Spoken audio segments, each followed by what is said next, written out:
all the way to the brilliant team that helps put this show together. So let's just get it rolling, shall we? When it comes to our legal front, we released a document last week that came through one of our FOIA requests to the Centers for Disease Control and Prevention. This document has gone viral.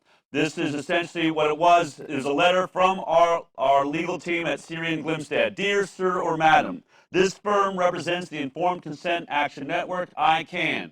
On behalf of ICANN, please provide the following records to FOIA@SyriaLip.com in electronic form. Here's what we ask for: documents reflecting any documented case of an individual who, number one, never received a COVID-19 vaccine, two, was infected with COVID-19 once, recovered, and then later became infected again, and three, transmitted SARS-CoV-2 to another person when reinfected.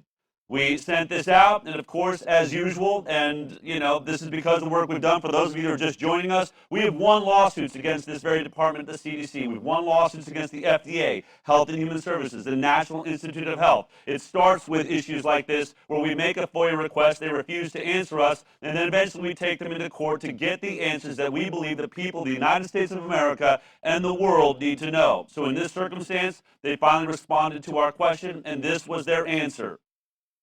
In regards to all of the above, basically, the Centers for Disease Control and Prevention and Agency for Toxic Substances and Disease Registry received your September 2nd, 2021 Freedom of Information Act FOIA request on September 2, 2021, seeking, as I just said, never received a COVID-19 vaccine in person, was infected with COVID-19 once, recovered, and then later became infected, and then transmitted that to another person when reinfected. This is what they had to say. A search of our records failed to reveal any documents pertaining to your request. They went on to further explain the CDC Emergency Operations Center, EOC, conveyed that this information is not collected.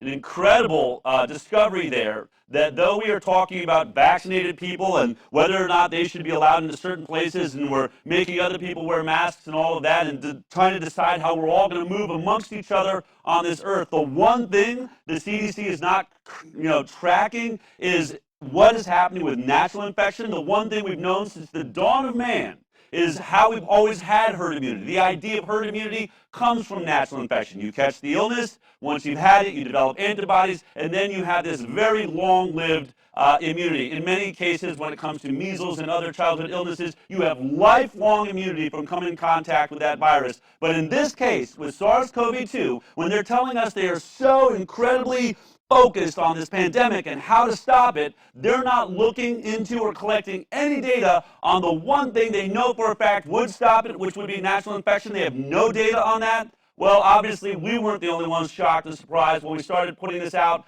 to the different social media platforms that we were on. It took fire. Here's just some of the headlines that came out of that. This is what was sent out. Trial Site News. Attorney elicits admission from CDC they crushed rights of the COVID-19 natural immune without any proof whatsoever. CDC, this is Blaze Media. CDC says it doesn't keep records on whether unvaccinated Americans with natural immunity spread COVID-19. Newsmax. CDC not collecting data on transmission of COVID from recovered individuals. And then Epoch Times. CDC, no record of naturally immune transmitting COVID-19. And then, of course, when we have people got onto the Twitter, this is Marty McCary, who's on Fox all the time. He's saying, at CDC Director, please release the data on reinfections resulting in hospital and deaths, if any, amongst those with prior COVID serology by healthy comorbid. Israel did. CDC should be transparent with data on natural immunity. Instead, we get glimpses from FOIA requests like this one. They're talking about our FOIA request. Thomas Massey, representative. In response to FOIA requests, the CDC literally just admitted they haven't documented a single case of an unvaccinated individual with natural immunity spreading the virus. FWIW, the lawyer who has submitted this FOIA request, is helping with our mask lawsuit against Nancy Pelosi. That's right, Aaron Siri is helping them with that. And then, probably one of the things that even went more viral was Dan Bongino decided to cover this on his show. He's a blogger.